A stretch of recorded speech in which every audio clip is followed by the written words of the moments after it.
অন্তত 5 থেকে 6টা বাস আমাকে ছেড়ে দিতে হতো, কেউ তুলতো না।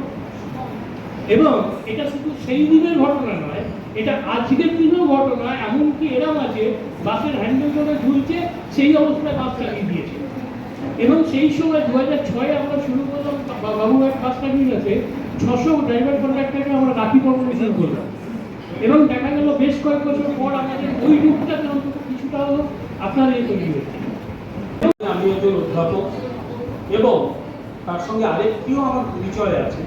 আমার নিজের বড় দিদি, সে কিন্তু একজন বিশেষভাবে সক্ষম, তার হাঁটুর তলা থেকে পাটা নেই, তাই কষ্টটা আমিও কম বুঝি না। কিন্তু ছোটবেলা থেকে দেখে এসেছি, যখন আমি পড়াশোনা করতাম সে করত, তার হাতের অঙ্ক ছিল মুক্তর মতো, আমার হাতের অঙ্ক অত্যন্ত বাজে।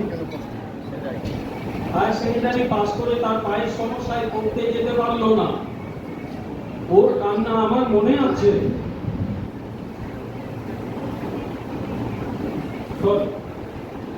তাই আমি বুঝি কষ্টটা কি মানুষের। প্রকল্পগুলো একটা বন্ধ হয়তো হয়েছে, চালু আছে। আপনি সবসময় নেগেটিভটা কেন দেখেন? সবসময় জীবনে পজিটিভ কথাটা ভাবুন না। এটা বন্ধ হয়েছে, এটা তো খোলা আছে। একটা না হয় বন্ধ হলো, আরো 10খানা তো খোলা আছে। তার মাধ্যমে যারা বিশেষভাবে সক্ষম তাদের উন্নতির অনেক জায়গা রয়েছে। আপনি যেটা বলছেন সেটাই শুধু থাকতে হবে, এর তো কোনো অর্থ নেই। আমি একটা কথা বলি, এছাড়াও আরো কতগুলো বিষয় রয়েছে আমি বলি, যেগুলো রাজ্য সরকার উদ্যোগ নিয়ে করতে পারত। কিন্তু দুর্ভাগ্যবশত রাজ্য সরকার যদি সেই উদ্যোগগুলো না নেয়, কেন্দ্র এককভাবে সেই জায়গায় তারা যেতে পারে না। কিন্তু যদি আমাদের কোনো রং নেই। আপনি বসুন, এবার আপনি বসুন। নিজে বললেন কে কেউ দাঁড়াতে পারে, আমাদের সামনে কে কেউ দাঁড়াতে পারে। ওনার দল আগামী দিনে প্রতিবন্ধকতা যুক্ত ব্যক্তিরা কি করবে, এর বাইরে আর কোনো কিসের জন্য প্রেস মিটটা এতটা হচ্ছে, আর সঙ্গে আর এইটুকু জানাবেন যে আজকাল প্রশাসন কীরকম হয়েছে কাজটা করতে চলেছে। দেখুন, আমরা এনআইপি একটা সংস্থা যে দৃষ্টিহীন এবং প্রতিবন্ধী মানুষদের নিয়ে কাজ করে। আমরা 2002 থেকে কাজ করছি। এবার যেটা হচ্ছে যে আমরা এই পার্লামেন্ট ইলেকশন বা অ্যাসেম্বলি ইলেকশনের আগে আমরা এই একটা প্যানেল ডিসকাশন করি, যেটা হচ্ছে প্রত্যেক পলিটিক্যাল পার্টি তাদের আগামী দিনে প্রতিবন্ধী মানুষদের জন্য কী করছে এইটা জানার একটা আমাদের ব্যাপার থাকে। তো আজকেও সেরকম আমরা কলকাতা প্রেস ক্লাবে এরকম একটা প্রোগ্রাম করছি।